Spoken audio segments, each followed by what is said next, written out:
Alright guys, this is the second round of this lecture. As before, I got a couple complaints saying that I sounded a little depressed or tired. Well, I was. It was 2 o'clock in the morning when I first recorded the original one. So now I'm at school and lively and ready to go. So here it is, maintaining homeostasis, nervous and endocrine system. So there's 2 pathways in order to maintain homeostasis. Basically what these pathways are, they're signal pathways. They send messages to the rest of the body in order to maintain homeostasis and keep us going. You have your neural pathway, which involves the nervous system, and you have the hormonal pathway, which involves the endocrine system.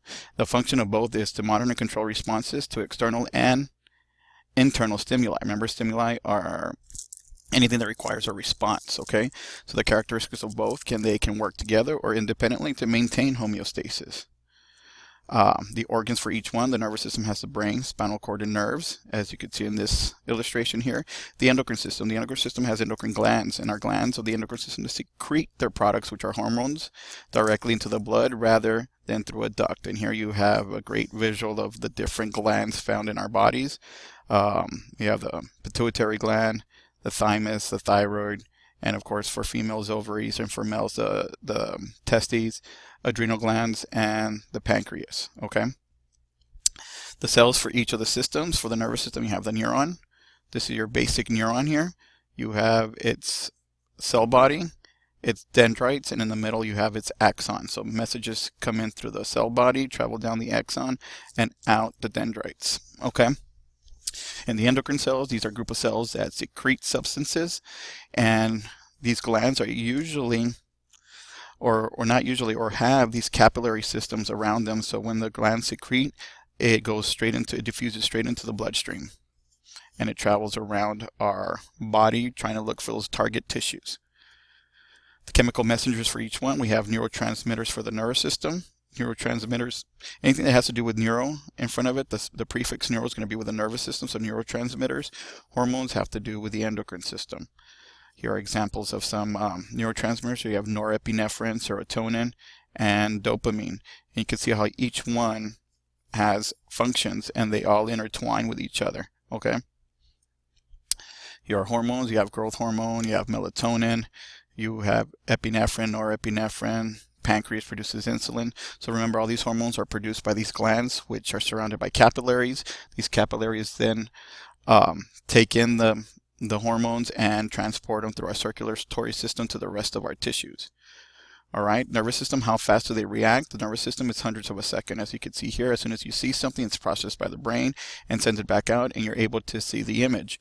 The endocrine system is a little bit slower. Adrenaline takes about a few seconds, insulin a few minutes, hours for oxytocin, which is a hormone involved in childbirth, and estrogen is for the females and controls the menstrual cycle. Specialized communication pathways. The nervous system has nerves, reflex arcs, senses, and of course negative and positive feedback loops. The endocrine system, of course, its transport system it's the blood. Remember, there's capillaries surrounding these glands. The glands release the hormones, diffuse across the vessels, and it's transported by the circulatory system or our vascular system. But also you have negative and feedback loops. So as you can see, both of these, the nervous and endocrine system, have negative feedback loops and positive feedback loops as methods of communication. So what is homeostasis? Homeostasis is maintaining or sustaining that internal balance, also known as a set point or normal state. Right? Organisms are always exposed to changes. These can happen internally or externally, and our body has to respond to the stimulus or the stress. So in order to maintain homeostasis, it must react or respond. This will allow the organism to remain at homeostasis or have that normal balance or that normal range or that normal set point. It's trying to maintain that balance right here, as you can see in the seesaw, or as you see here in this illustration. So how does a negative feedback loop work? Well, there's change either internally or externally. All right, it's stimulus or a stress that requires a response. Then part of the organism is going to have a detecting factor. It's going to detect the change. Then that's going to be sent to our control center, which is our brain, and then it produces a response. All right, so you have a change internally or externally. It's detected, then the organism reacts to it and then produces a response. All right, it's just like having the thermostat for your heater and air conditioner at your house. You set it at a temperature, say it's 78 degrees. All right, so if anything goes below it, All right, if the temperature rises above normal, the detector, which is a thermostat, detects it. Then the reactor is the air condition. The response is that it cools down the house. All right, homeostasis. You're trying to return back to that set point. Okay, either your stress is going to be below the set point or above the set point. Okay, change in temperature rises above normal. The air condition cools down the house. Change the temperature below normal, then of course the heater is going to turn on. It's going to warm up the house. That's the way your body works as well. Okay, so what you're always trying to do, you're trying to return to that set point, as you can see in these arrows. All right, the response needs to be an opposite of the change. So once again, your body temperature increases, you're going to try to bring it down. Your body temperature drops, you're going to try to bring it back up. You're always trying to maintain that set point right here. When you're driving a car, speed limit's 55. If you're going slow, guess what? You're going to have to speed up. Okay? And the response is that you step on the gas pedal. Now the opposite one. If you're going too slow, or if you're going too fast, you need to slow it down. So either you press on the brake or you let go of the gas pedal. So once again, you're always trying to get back to this set point. The set point is where your body's at homeostasis, where it's sustaining or maintaining that internal balance.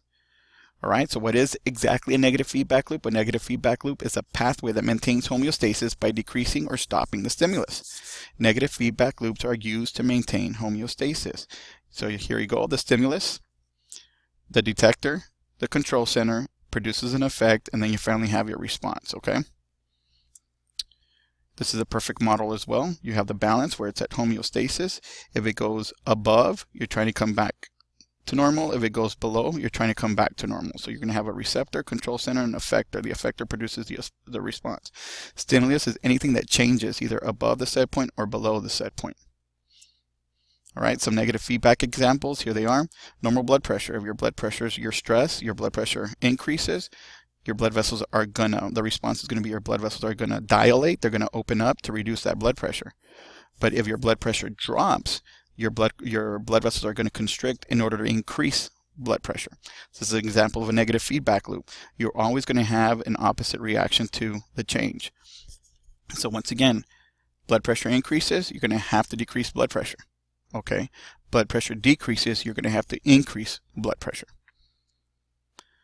Temperature, 98.6 is our normal temperature, and our body maintains it throughout the day. How does it do it? So if your temperature increases, guess what? You're going to start sweating.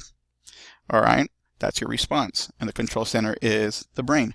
So then if it's too cold, your body temperature drops, then you're going to have to increase the temperature. See, once again, the opposite effect to the change. So you start shivering.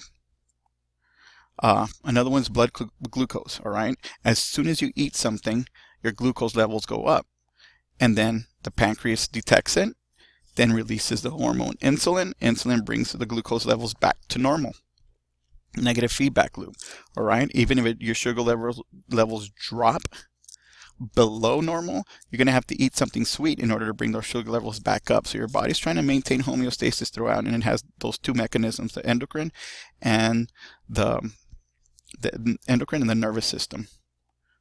Now we have positive feedback loops. Positive feedback loops are a little bit different than the negative feedback loops. Negative feedback loops have an opposite reaction to the change. So once again, if temperature increases, you're trying to drop it. If your temperature drops, you're trying to increase it. With a positive feedback loop, you're trying to increase the stress or intensify the response in order to get rid of the stress. All right, so you have your stress. There's a detector. The control center says, hey, we have to do something about it. It produces a response, but the response intensifies this loop right here. All right, it intensifies the loop as opposed to the negative feedback loop, who's trying to stop or get rid of the loop. This is trying to intensify the loop, all right, until the stimulus is no longer there. And perfect example is childbirth. In childbirth, the baby pushes on the cervix. There's stretch receptors, which are nerve cells that are connected to your brain. They send a message to the brain. The brain then produces a response by producing a hormone from the pituitary gland called oxytocin. Oxytocin goes into the bloodstream, all right, gets to the uterus, and it starts contracting the uterus because it's made up of smooth muscle. So these contractions continue until the baby's no longer putting stress on the cervix. So that's a positive feedback loop. All right. Another one is blood clotting. As soon as you cut yourself, all right, as soon as you cut yourself, this positive feedback loop continues until you're no longer bleeding. All right, until you're no longer bleeding. So this continues and continues and continues. The response is intensified until you finally get those platelets to clog up your cut. Lactation. Once a baby latches on, that sends a message to the brain. The brain then the brain then releases oxytocin, which is a hormone, through the pituitary gland, which is right here. This oxytocin, once again, is a hormone, enters the bloodstream, goes around the smooth muscle of the breast, starts contractions in order for more milk to come out. As soon as the baby lets go, this loop stops. All right, so this continues as long as the baby is latched on. This will continue to go. And now we're also going to talk about reflex arc. A reflex arc is a pathway that connects certain muscles or groups without involving the brain. These sort of pathways are primarily controlled involuntary movements of response to some sort of stimulus. For example, here, as soon as the doctor hits your knee, there's a stretch receptor there. It sends a message to the reflex arc, and it comes back, and your knee jerks. All right, that's how they test that your nerves are working properly.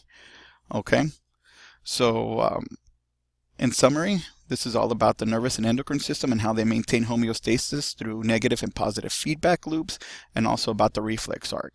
So make sure you know this. I hope this helps you out in creating your PowerPoint. If you have any other questions, please ask in class. Thank you.